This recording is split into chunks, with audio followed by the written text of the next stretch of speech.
the last factor that's important to sellers in this market when we are in competitive offer situations is the amount of time they get to stay in the house after closing.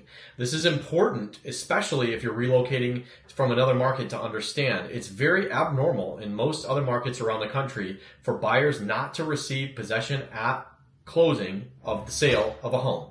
In West Michigan, it's actually quite rare to get possession at closing. And so we're seeing normally 30 to 60 days of possession from the time we close until the buyer gets to move in the house.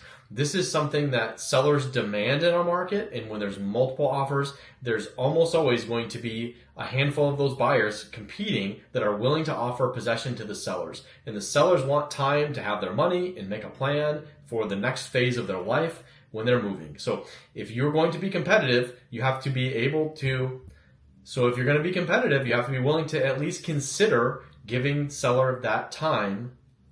So if you're going to be competitive, you need to at least consider giving seller time after closing before. So if you're going to be competitive in the West Michigan market, you need to be aware that this is going to be an important factor for sellers when making the final decision of which offer to select in a multiple offer situation.